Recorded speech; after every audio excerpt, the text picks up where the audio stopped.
Today, I'm going to break down 4 reasons why the Gen X retirement just looks so much different and it has so many more challenges than the baby boomers.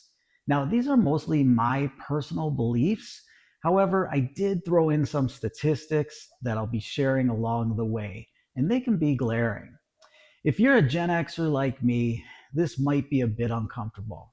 And if you're a boomer, don't pull a muscle patting yourself on the back, because at the end of this video, I'm going to reveal the boomer generation's biggest mistake and how it actually helps out Gen X. The first challenge for the Gen X generation is simply, am I going to have enough money to last my entire life? And that is a huge fear that has some major repercussions. It makes people work longer and it makes them stay in jobs that they don't really enjoy. So, with that said, when you look at boomers, boomers had that secret weapon, the pension. So many more pensions were provided back for the boomer generation, and pensions are guaranteed income until death. There's nothing that feels better than knowing you're going to get a paycheck every month. And when that gets taken away and you're only relying on your 401k or other investments, it's just plain scary. Also, Social Security is a big one when it comes to having confidence in the Social Security system. I keep reading that by 2033, there's going to be a shortfall, and that just scares my generation. What is it going to look like? Will it be reduced Social Security? Will the government step up and find a way to fix or overhaul the system? We just don't know. So that gives us very little confidence, unlike the confidence that the boomers had back when they retired. Now, these aren't irrational fears, these are just simple math. Without a pension, you rely on that 401k, which has to be strategically spent down. And that's really hard, especially with the longevity of life. Nobody knows how long they're going to live, when their time will be up, and it really makes it difficult. So, hands down, when it came to the decision to finally retire, boomers just had it so much easier, especially when we're talking about financial security.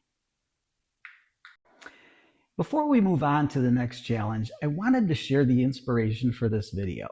You see, by retiring at the age of 55, I have a lot of people come up to me and say, you're really lucky that you get a pension.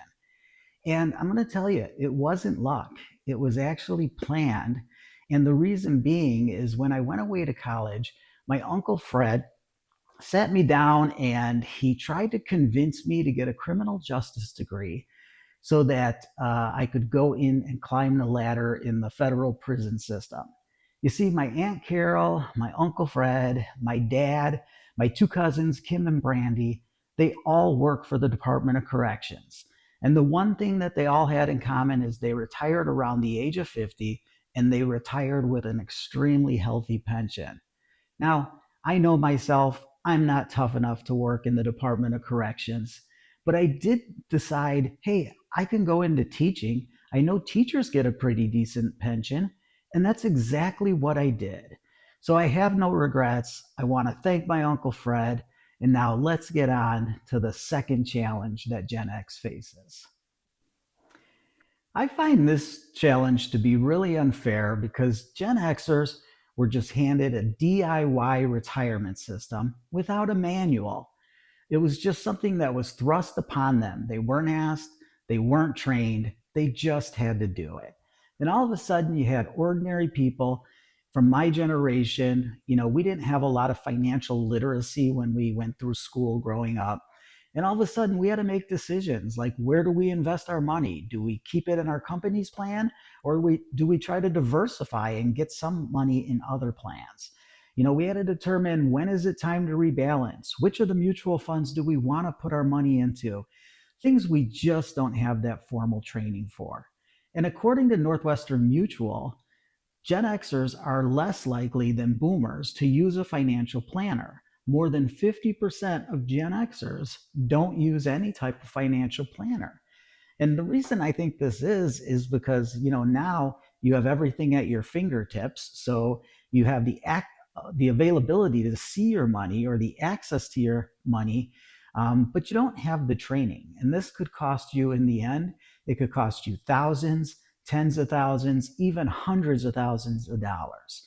So I really encourage, if you're in Gen X, to look and negotiate and try to find the best value for a strong financial planner. But hands down, this is just one of the biggest challenges. And I feel like Gen Xers, we were given a test or handed a test. We didn't get a study guide, and they're going to grade it on us anyway. So we better do a good job. So the third challenge for the Gen X generation is that they're more likely to have to need to raid their retirement accounts. So let me explain. Back when my parents were looking for a house, my mom told me that she stayed at home to raise us. My dad had a job where he was making $25,000 a year, and they purchased the house, really nice house, for $50,000. Fast forward to when my wife and I bought our first house. And again, we had small children. We were both working, so we had two incomes, and they both totaled a salary just over $50,000 a year. However, the most affordable house we could find at the time was $200,000. So you can see we paid more than double of what my parents paid, and we had two incomes. So it just is a challenge that's very difficult for our generation. And let's not forget the other rising costs, with rising healthcare costs and how much now employees have to pay for their portion of health insurance, carrying a 30-year mortgage to try to make those home payments, fit within your monthly budget. And then let's not forget the extremely fast rising cost of college tuition.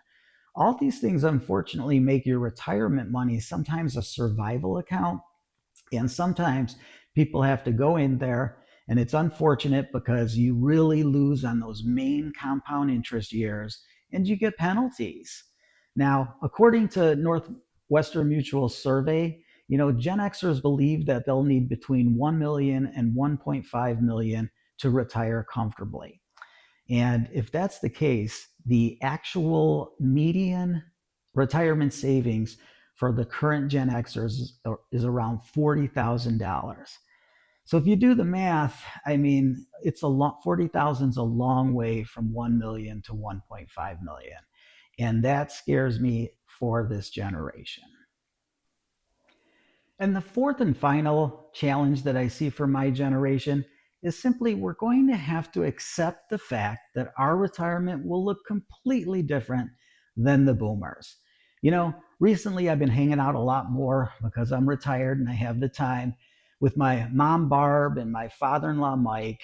And when we talk about retirement, it was very clear for both of them that the finish line was the age of 65. That's when you collect your pension, it's when you collect Social Security, and it's when you go on Medicare. And then you retire and do what you want. If you want to crochet and walk and just hang out with your friends like my mom, that's great. My father in law, Mike, he became a personal trainer and does it part time. He's worked out his whole life and he absolutely loves the socialization that he gets as a personal trainer and the fulfillment.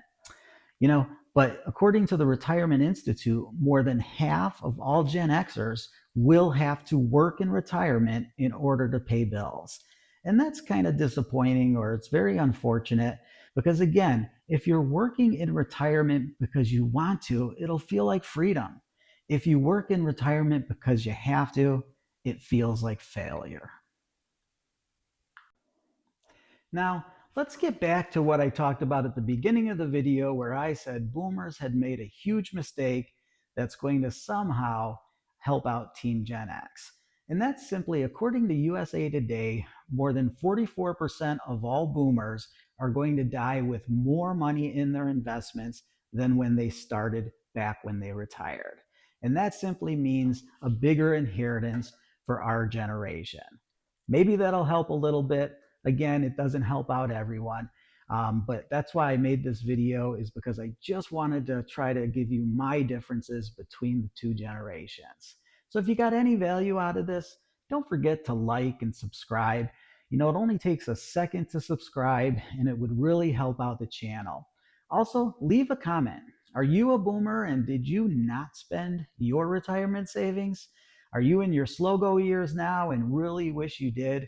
Tell me, what would you have spent your money on had you maybe had a second chance at retirement?